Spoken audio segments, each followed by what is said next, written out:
Good morning बच्चों। और आप लोगों ने पढ़ना शुरू कर दिया होगा। ये चैप्टर जो हम करा रहे हैं ये आप लोग पढ़ रहे हैं कि नहीं पढ़ रहे हैं बेटा। केमिस्ट्री हो या कोई भी सब्जेक्ट हो, अगर आप उसे रोज़ नहीं पढ़ेंगे तो वो आपको समझ में बिल्कुल नहीं आएगा और काम भी आपको डेली का डेली करना है। जो क्वेश्चंस हमने आप लोगों को दिए थे वो क्वेश्चंस आप लोगों ने कर लिए हैं। सारे आंसर्स आप लोगों को आ गए हैं। अगर कोई ऐसा क्वेश्चन है आप लोगों को जिसका आंसर आप लोगों को नहीं आ रहा है तो वो मुझे लिख करके सेंड कीजिएगा, तो हम उसका आंसर आप लोगों को बता देंगे, ठीक है।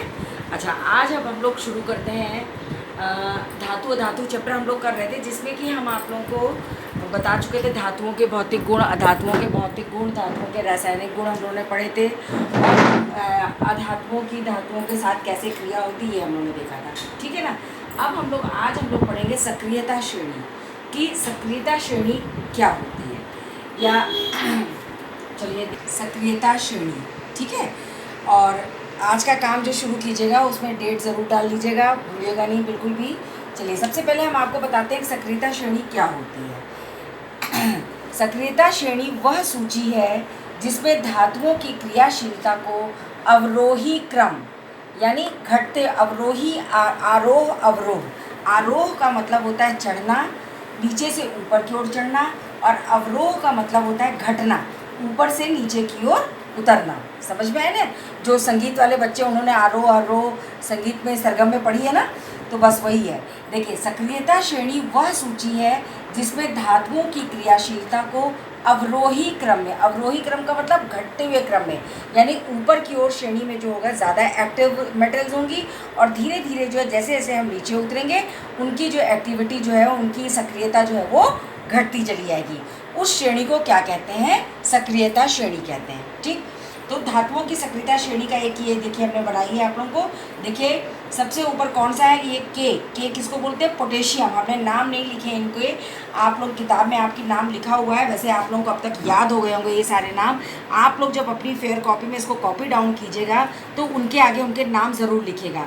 के मीन्स पोटेशियम, Na यानी potassium, sodium, calcium, magnesium, aluminium, zinc, iron, lead, hydrogen, copper, mercury, silver और गोल्ड। ये जो है ये मेटल धातुएं दी गई हैं, ठीक है ना। इन धातुओं में जो इनकी सक्रियता ऊपर से नीचे की ओर क्या होती है? घटती है। यानी सबसे ज़्यादा सक्रिय कौन सी धातु हुई? पोटेशियम। पोटेशियम सबसे ज़्यादा सक्रिय हुई। उससे कम, थोड़ा कम कौन हुआ? सोडियम। सोडियम से कम कैल्शियम। कैल्शियम से कम मैग्नीशियम। मैग्नीशियम से कम एल्यूमिनियम। देन जिंक, फिर iron, lead, hydrogen, copper, mercury, silver और गोल्ड। सबसे कम क्रियाशील कौन सी धातुएं होती हैं? गोल्ड। सबसे कम क्रियाशील कौन सी है? गोल्ड है। समझ में आया ना। अच्छा, एक चीज़ और देखिए, हाइड्रोजन जो हमने बीच में इसके चारों ओर ब्रैकेट कर रखा है, इसका मतलब क्या है? हाइड्रोजन से ऊपर जितनी धातुएं होती हैं, समझ में आया ना। हाइड्रोजन से ऊपर कौन कौन सी धातुएं हैं? Potassium, sodium, calcium, magnesium, aluminium, zinc, iron, lead. ये धातुएं जो होती हैं ये क्रियाशील का सबसे अधिक क्रियाशील होती है। जो सबसे ऊपर वो तो सबसे अधिक क्रियाशील है, फिर धीरे धीरे इनकी क्रियाशीलता कम होती जा रही है। तो हाइड्रोजन के ऊपर की जितनी धातुएं हैं वो क्रियाशील धातुएं हैं, और हाइड्रोजन के नीचे की धातुएं जो होती हैं वो कम क्रियाशील धातु हैं। यानी जो अधिक क्रियाशील धातु है वो कम क्रियाशील धातु को उसके विलयन में से क्या करती है? अलग कर सकती है। समझे, वो इतनी ज़्यादा एक्टिव होती है कि वो कम क्रियाशील धातु के विलयन में से उस धातु को अलग कर सकती है। तो समझ में आ गया सबको सक्रियता श्रेणी। ये आप लोग जो है सक्रियता श्रेणी की परिभाषा लिखिएगा, उसके बाद ये टेबल बना लीजिएगा। टेबल बनाइएगा तो एक साइड में धातु लिखिएगा, फिर उनके नाम लिखिएगा। के यानी पोटेशियम, सबके नाम लिखिएगा, और ये पूरी टेबल आप लोग बना लीजिएगा। इसके बाद आता है बेटा धातुओं एवं अधातुओं की अभिक्रिया कि धातुओं और, अच्छा एक चीज़, हाँ बेटा, सक्रियता श्रेणी के बाद हमारी बुक में पेज नंबर 51 में जो एक्सरसाइज दी गई है वो देखिए। इसमें आप लोगों को जो क्वेश्चन करना है, फर्स्ट क्वेश्चन जो है, सोडियम को केरोसिन में डुबो के क्यों रखा जाता है, ये क्वेश्चन हमने कल आप लोगों को दे दिया था, तो इस क्वेश्चन को मत करिएगा, ठीक है ना। दूसरा क्वेश्चन है कि इन अभिक्रियाओं के समीकरण लिखिए। ये जो किसका, भाप के साथ आयरन की अभिक्रिया, ये कल हमने आप लोगों को जब पढ़ाया था, रासायनिक अभिक्रियाएं पढ़ा रहे थे, उसमें हमने कराया था। उनमें से ढूंढ करके इसका आंसर लिखिएगा कि आयरन की भाप के साथ अभिक्रिया, कैल्शियम और पोटेशियम की जल के साथ अभिक्रिया। समझ में आ रहा है कि नहीं? ये आप लोग जो है कल जो हमने कराया था उसमें नोट्स में से ढूंढ करके लिखना है, अपने आप से करना है। चलिए इसके बाद थर्ड क्वेश्चन देखिए, ABCD 4 धातुओं के नमूनों को लेकर थर्ड क्वेश्चन देखिए, ABCD 4 धातुओं के नमूनों को लेकर एक एक करके निम्न विलयन में डुबोया गया। इससे प्राप्त परिणाम को निम्न प्रकार से सारणीबद्ध किया गया। ये देखिए एक टेबल बनी हुई है, इसमें एक साइड में धातु लिखे, धातु A, इसने आयरन सल्फेट यानी जो 2 लिखा है, इसका मतलब क्या हुआ, फेरस। समझ में आया कि नहीं? फेरस सल्फेट के साथ उसने फेरस सल्फेट के साथ जब उसमें डाला गया तो कोई अभिक्रिया नहीं हुई। कॉपर सल्फेट के विलयन में डाला गया तो क्या हुआ, विस्थापन की अभिक्रिया हुई। धातु बी को फेरस सल्फेट के विलयन में डाला गया तो विस्थापन की अभिक्रिया हुई। कॉपर सल्फेट के विलयन में कोई अभिक्रिया नहीं हुई। जिंक सल्फेट में डाला गया तो कोई भी अभिक्रिया नहीं हुई। सी धातु को आयरन सल्फेट के विलयन में कोई अभिक्रिया नहीं हुई। कॉपर सल्फेट के विलयन में भी कोई अभिक्रिया नहीं हुई। जिंक सल्फेट के विलयन में कोई अभिक्रिया नहीं हुई। लेकिन सिल्वर नाइट्रेट के विलयन में क्या हुआ, विस्थापन की अभिक्रिया हुई। ठीक, डी में क्या हुआ, आयरन सल्फेट में कोई अभिक्रिया नहीं हुई, कॉपर सल्फेट में भी कोई अभिक्रिया नहीं हुई, जिंक सल्फेट में भी कोई अभिक्रिया नहीं हुई और सिल्वर नाइट्रेट में भी कोई अभिक्रिया नहीं हुई। ठीक, ये टेबल आप लोगों को दी गई है। अब क्वेश्चन क्या पूछा गया है, इस सारणी का उपयोग करके धातु ABCD के संबंध में निम्न प्रश्नों के उत्तर दीजिए। सबसे अधिक क्रियाशील धातु कौन सी है? पूछा गया है कि सबसे अधिक क्रियाशील धातु कौन सी है। जिस धातु ने, इसमें कैसे पता चलेगा, जिस धातु ने सबसे ज़्यादा सक्रिय कौन सी धातु होती है, देखिए आयरन, फेरस सल्फेट देख रहे हैं, आयरन जो है सबसे ऊपर है, तो आयरन जो है ये यानी सबसे अधिक सक्रिय है। आयरन सल्फेट के विलयन के साथ जिसने अभिक्रिया करी होगी वो जो होगा सबसे ज़्यादा सक्रिय होगी। तो आप देखिए बी धातु को देखिए, इसने आयरन सल्फेट के विलयन में क्या किया, इसको विस्थापित कर दिया। इसका मतलब सबसे अधिक अभिक्रियाशील धातु कौन सी है, बी। ठीक, फर्स्ट का आंसर समझ में आ गया। सेकंड क्वेश्चन देखिए, धातु बी को कॉपर सल्फेट के विलयन में डाला जाए तो क्या होगा। धातु बी को अगर कॉपर सल्फेट के विलयन में डाला जाएगा तो क्या होगा, ये कॉपर को क्या कर देगा, विस्थापित कर देगा। क्यों? क्योंकि धातु बी जो है वो सबसे अधिक क्रियाशील, अभी आपने फर्स्ट आंसर में लिखा ना कि सबसे अधिक क्रियाशील धातु कौन सी है, धातु बी। अब इसको कॉपर सल्फेट के विलयन में डाले जाएंगे। देखिए कॉपर जो है ये नीचे है श्रेणी में, कॉपर का स्थान आप देख रहे हैं कि नहीं, श्रेणी में जो है हाइड्रोजन से नीचे है। इसका मतलब क्या हुआ कि ये कम क्रियाशील है। तो जब अधिक क्रियाशील धातु को कम क्रियाशील धातु के विलयन में डालेंगे तो क्या करेगा, वो उसको विस्थापित कर देगा। तो क्या आंसर होगा इसका, धातु बी को कॉपर सल्फेट के विलयन में डाला जाए तो क्या होगा, विस्थापन की अभिक्रिया होगी। ठीक, फिर थर्ड है, धातु ABCD की अभिक्रियाशीलता को घटते हुए क्रम में व्यवस्थित कीजिए। तो अभी आपने देखा सबसे अधिक क्रियाशील कौन सी धातु थी, B, फिर उसके बाद कौन सी थी, A, समझ में आया ना, फिर C और लास्ट में D, जिसने कोई अभिक्रिया नहीं करी वो कौन सी हो गई, D। तो ये आंसर आप लोग लिख लीजिएगा। ठीक, इसके बाद चौथा क्वेश्चन देखिए, अभिक्रियाशील धातु को तनु हाइड्रोक्लोरिक अम्ल में डाला जाए तो कौन सी गैस निकलती है। कल हमने आप लोगों को बताया था कि धातु जब अम्ल के साथ अभिक्रिया करते हैं तो कौन सी गैस निकलती है, हाइड्रोजन गैस निकलती है। तो आंसर आप क्या लिख देंगे, हाइड्रोजन गैस निकलती है। समझ में आ गया कि नहीं? अच्छा, आयरन के साथ तनु सल्फ्यूरिक अम्ल की अभिक्रिया लिखिए। चलिए, आयरन के साथ आयरन Fe, इसकी अभिक्रिया आपको करानी है, तनु सल्फ्यूरिक अम्ल के साथ अभिक्रिया करानी है। तो कल आपने पढ़ा था कि जब धातु जो है वो तनु अम्लों के साथ अभिक्रिया करते हैं तो क्या बनाते हैं, सॉल्ट बनाते हैं और हाइड्रोजन गैस को विस्थापित कर देते हैं। तो क्या बन जाएगा, ये FeSO4 और क्या निकलेगी इसमें, हाइड्रोजन गैस जो है वो रिलीज हो जाएगी। समझ में आया कि नहीं? इनके नाम लिख लीजिए, ये क्या है, आयरन है, ये तनु सल्फ्यूरिक अम्ल है, ये क्या बन गया, फेरस सल्फेट।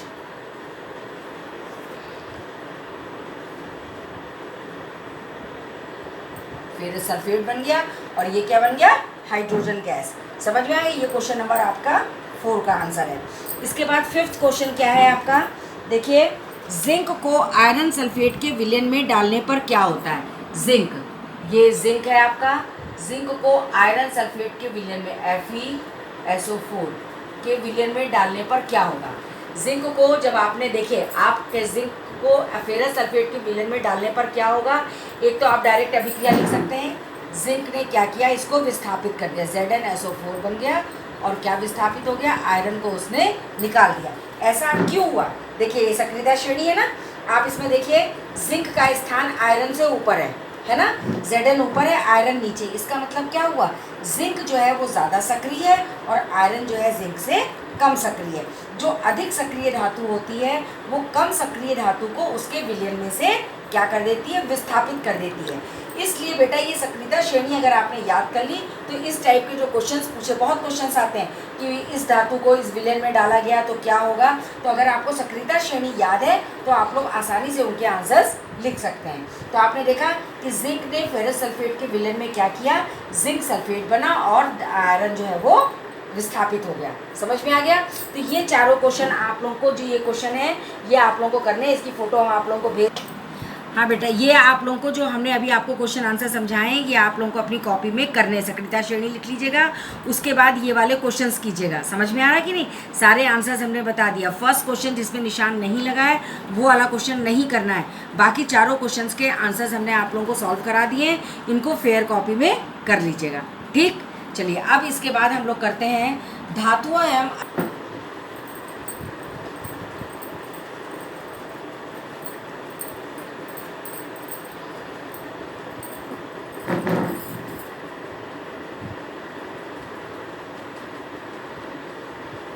धातुओं एवं अधातुओं की अभिक्रिया।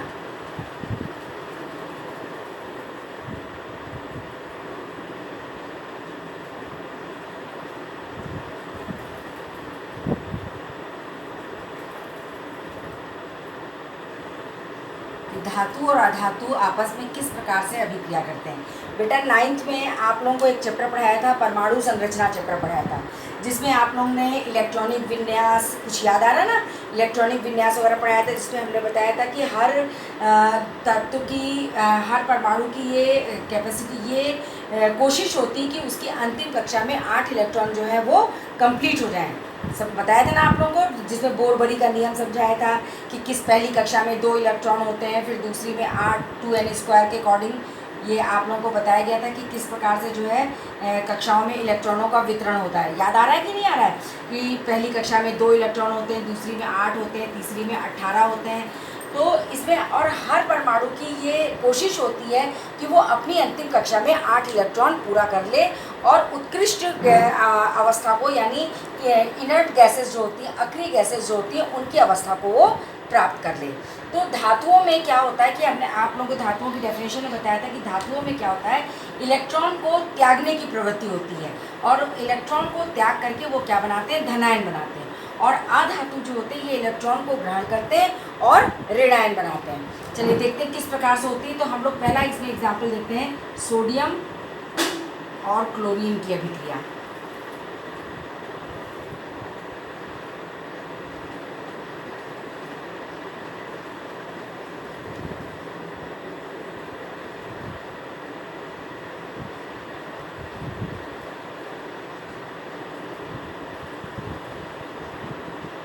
सोडियम क्या है? धातु है, और क्लोरीन क्या है?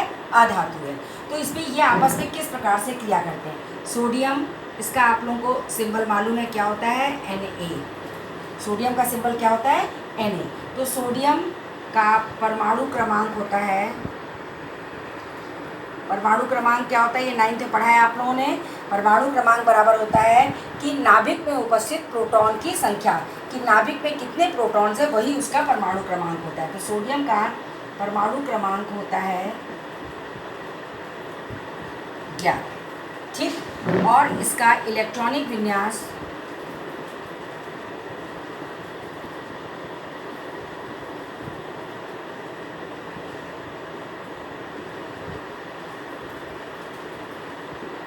क्या हो जाएगा? पहली कक्षा में होते हैं 2 इलेक्ट्रॉन, दूसरे में 8, और बचा कितना? 8 2 10, बचा कितना? 1। अंतिम कक्षा में इसके कितने इलेक्ट्रॉन होते हैं? एक इलेक्ट्रॉन होते हैं। यानी अगर सोडियम जो है एक इलेक्ट्रॉन को त्याग देगा तो ये क्या हो जाएगा, धनायन बन जाएगा। यानी सोडियम जो है अगर एक इलेक्ट्रॉन को त्याग देता है तो ये क्या बन जाएगा, धनायन, सोडियम का धनायन बन जाता है। ठीक, अच्छा इसी प्रकार से क्लोरीन का देखते हैं। क्लोरीन का परमाणु क्रमांक होता है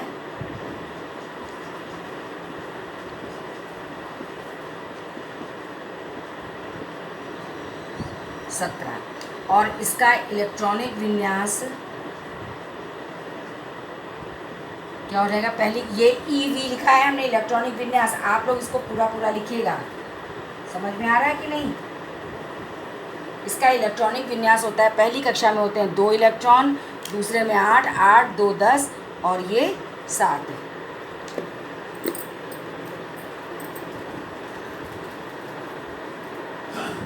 आप देख रहे हैं बेटा कि अंतिम कक्षा में इसमें क्लोरीन की अंतिम कक्षा में कितने इलेक्ट्रॉन हैं, 7 इलेक्ट्रॉन है। यानी इसको अक्रिय गैस की अवस्था, अक्रिय इनर्ट गैसेस वाली अवस्था प्राप्त करने के लिए इसको कितने इलेक्ट्रॉन की ज़रूरत है, 1 इलेक्ट्रॉन की ज़रूरत है। अंतिम कक्षा में कितने इलेक्ट्रॉन होने चाहिए, 8। यानी अगर इसको क्लोरीन को 1 इलेक्ट्रॉन मिल जाता है तो ये क्या हो जाएगा, इसकी अंतिम कक्षा में 8 इलेक्ट्रॉन जो है वो कंप्लीट हो जाएंगे। तो इसका मतलब क्या हुआ, क्लोरीन के अंदर की क्या प्रवृत्ति है, इलेक्ट्रॉन को ग्रहण करने की। तो क्लोरीन को अगर 1 इलेक्ट्रॉन क्लोरीन ग्रहण कर लेता है तो ये क्या बन जाएगा, क्लोरीन का ऋणायन बन जाएगा। समझ में आया कि नहीं। तो आपने देखा कि धातुओं में धनायन बनाने की प्रवृत्ति होती है और अधातुओं में क्या होता है, ऋणायन बनाने की प्रवृत्ति होती है। अब ये आपस में किस प्रकार से क्रिया करेंगे, देखिए सोडियम, इसकी अंतिम कक्षा में कितने इलेक्ट्रॉन है, 1 इलेक्ट्रॉन है। ये हमने सोडियम का 1 इलेक्ट्रॉन, ठीक है। इसने क्लोरीन के साथ अभिक्रिया करी, क्लोरीन की अंतिम कक्षा में कितने इलेक्ट्रॉन है, 7 इलेक्ट्रॉन है। हमने अलग अलग सिंबल लीजिएगा कि ये हो गए इसके 7 इलेक्ट्रॉन, ठीक। तो सोडियम के पास 1 इलेक्ट्रॉन एक्स्ट्रा है, यानी ये देने की प्रवृत्ति रखता है। तो इसने क्या किया, क्लोरीन को 1 इलेक्ट्रॉन क्या किया, दे दिया। तो क्या हो गया, इसमें सोडियम जो है वो हो गया धनायन बन गया और क्लोरीन जो है इसके पास क्या हो गया, 8 इलेक्ट्रॉन पूरे हो गए। समझ में है ना। और ये बन गया आपका सोडियम का धनायन और क्लोरीन का ऋणायन। यहाँ जगह नहीं है बेटा तो हम नीचे लिख रहे हैं, ये बन गया आपका सोडियम क्लोराइड का अणु। समझ में आया कि नहीं। तो किस प्रकार से सोडियम और क्लोरीन की अभिक्रिया होती है, ये इसको पहले आप लोग पूरा कॉपी डाउन कर लीजिए, तब हम आपको दूसरा एग्जाम्पल बताते हैं। देख लीजिए इसको।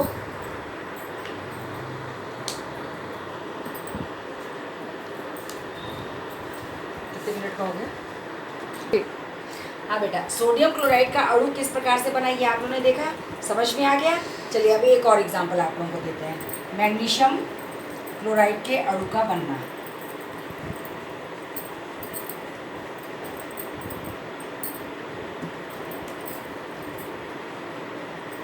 दूसरा है मैग्नीशियम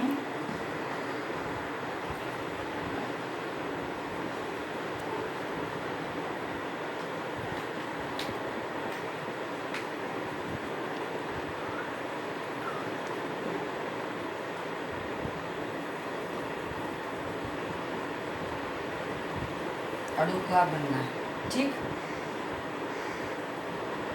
मैग्नीशियम का सिंबल आप लोगों को मालूम है क्या होता है, Mg, और ये हो गया MgCl2, ठीक है ना। मैग्नीशियम क्लोराइड का सूत्र क्या होता है, MgCl2। ये किस प्रकार से बना ये हम लोग देखेंगे।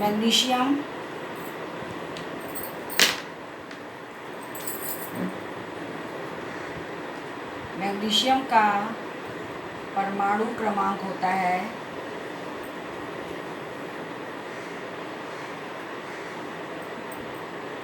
कितना होता है, 12, ठीक। इसका इलेक्ट्रॉनिक विन्यास जिस तरीके से हम कर रहे हैं बिल्कुल ऐसे ही करना है। ये तो अभी हम कर रहे हैं, अभी होमवर्क में हम आपको देंगे, आपको अपने आप से करने के लिए। तो करने का तरीका बिल्कुल यही होगा। इसका इलेक्ट्रॉनिक विन्यास क्या होता है, 2, 8, 2।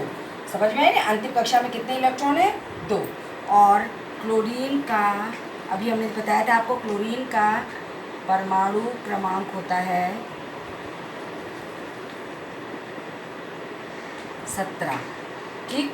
इसका इलेक्ट्रॉनिक विन्यास क्या हो जाएगा, 2, 8, 7, यानी इसकी अंतिम कक्षा में कितने इलेक्ट्रॉन है?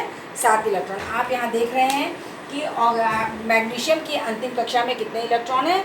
2 इलेक्ट्रॉन, यानी ये 2 इलेक्ट्रॉन अपना जो है किसी को दे देगा, तो ये इसकी अंतिम कक्षा में कितने बचेंगे? 8 इलेक्ट्रॉन। ये 2 इलेक्ट्रॉन देने की प्रवृत्ति रखता है। और क्लोरीन की अंतिम कक्षा में 1 इलेक्ट्रॉन है। तो मैग्नीशियम क्लोराइड का किस प्रकार से बनता है, ये हम लोग देखते हैं।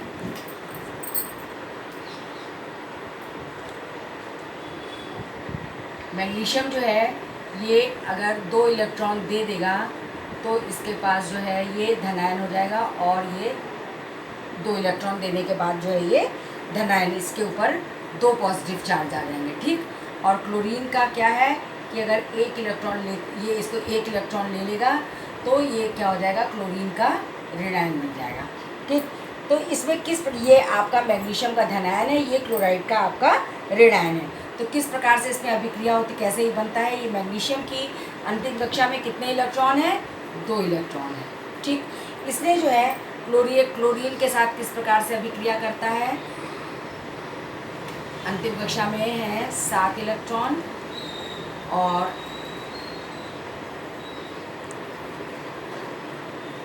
ये अपना एक इलेक्ट्रॉन दोनों क्लोरीन के परमाणुओं को दे देता है। तो इससे क्या हो जाएगा कि मैग्नीशियम के ऊपर तो आ गए 2 पॉजिटिव चार्ज आ गए इसके ऊपर, और क्लोराइड के ऊपर इसमें क्या हो गया आपका कि क्लोराइड जो था इसके ऊपर क्या हो गया? 8 इलेक्ट्रॉन दोनों के ये पूरे हो गए। तो ये आपका बन गया मैग्नीशियम क्लोराइड। समझ में आया कि नहीं? तो ये आपका बन गया मैग्नीशियम क्लोराइड का परमाणु जो है इस तरीके से बन गया। ठीक। चलिए इसको नोट कर लीजिए।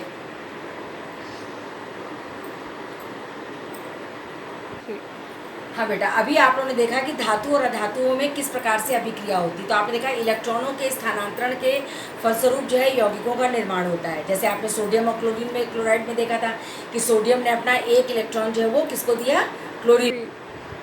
हाँ बेटा, तो आप लोगों ने देखा कि धातु और अधातुओं में किस प्रकार से अभिक्रिया होती है। आपने देखा कि जो धातु होती है वो इलेक्ट्रॉन को देते हैं, और अधातु जो होते हैं वो इलेक्ट्रॉन को ग्रहण करते हैं। जो देता है वो धनायन बनाता है, और जो लेता है वो क्या करता है? ऋणायन बनाता है।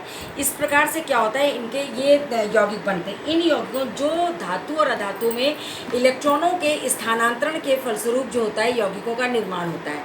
तो इस प्रकार के यौगिकों को क्या कहा जाता है? वैद्युत संयोजक यौगिक। क्या कहते हैं? वैद्युत संयोजक यौगिक।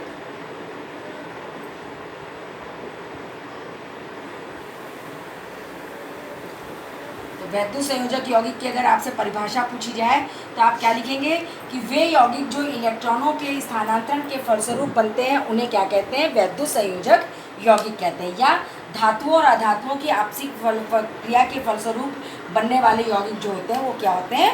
वैद्युत संयोजक यौगिक कहलाते हैं। ठीक। अब आता है कि इन यौगिकों को वैद्युत संयोजक यौगिक या आयनिक यौगिक, आयनिक, समझ में है ना? आयनिक यौगिक कहते हैं। अब इनके क्या लक्षण होते हैं? वैद्युत संयोजक यौगिक या आयनिक यौगिकों के प्रमुख लक्षण।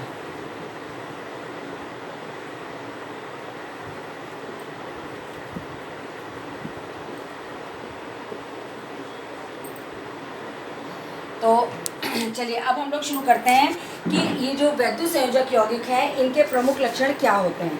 तो वैद्युत संयोजक यौगिक जो होते हैं इनका पहला लक्षण होता है कि ये ठोस, इनका पहला लक्षण होता है कि ये कैसे होते हैं? ठोस होते हैं। समझ में आएगी? ठोस या कठोर होते हैं।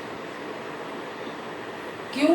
क्योंकि आप देख रहे हैं ये विपरीत चार्जेस वाले इलेक्ट्रॉनों से मिलकर के बने हुए होते हैं कि इनमें क्या धनायन और ऋणायन के से मिलकर के बने होते हैं। तो जो अपोजिट चार्ज वाले होते हैं उनके बीच में फोर्स ऑफ अट्रैक्शन यानी उनके बीच में विद्युत आकर्षण बल जो होता है वो बहुत अधिक होता है, जिस कारण से ये कैसे होते हैं? ठोस या कठोर होते हैं। दूसरा, इनका गलनांक और क्वथनांक बहुत अधिक होता है। गलनांक और क्वथनांक, कल हमने इसकी परिभाषा आप लोगों को पहले दिन बताई थी कि गलनांक और क्वथनांक क्या होता है। गलनांक और क्वथनांक जो होते हैं इनके बहुत अधिक होते हैं क्योंकि बहुत ही ठोस होते हैं और आपस में बहुत मजबूती से जुड़े हुए होते हैं। तो क्या होता है कि इनके बंधनों को तोड़ने के लिए बहुत अधिक ऊष्मा की आवश्यकता होती है। इसके बाद आता है घुलनशीलता।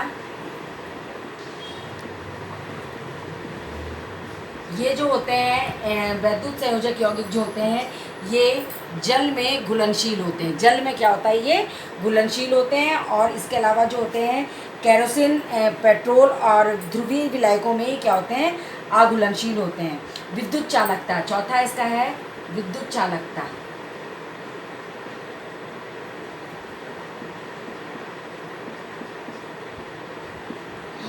वैद्युत संयोजक यौगिकों के जलीय विलयन में विद्युत जो है विद्युत जो है बहुत आसानी से जो है उसमें प्रवाह हो जाता है। विद्युत का प्रवाह बहुत आसानी, सूखे उसमें नहीं होता है। जब इनको पानी में घोला जाता है तभी इसमें इलेक्ट्रॉनों का प्रवाह जो होता है बहुत तेज़ी से होने लगता है। ठीक है, तो ये बेटा था आपके धातु, ये वैद्युत संयोजक यौगिकों के प्रमुख लक्षण। ये आप बहुत इंपॉर्टेंट हैं और ये आपको लिखने हैं। अभी हम इसकी पिक जो है आप लोगों को भेज देना है किताब से। जो हमने आप लोगों को कल पेजेस भेजे थे पढ़ने के लिए, उनमें आप देखिएगा अंडरलाइन हमने कर रखा है। तो जब अभी हम क्वेश्चन देंगे आप लोगों को करने के लिए, तो उसी में से देख करके आप लोगों को इसके आंसर्स लिखने हैं। ठीक है बेटा, तो काम डेली कीजिए, डेली का डेली बैठ करके काम कीजिए। समझ में आ रहा है?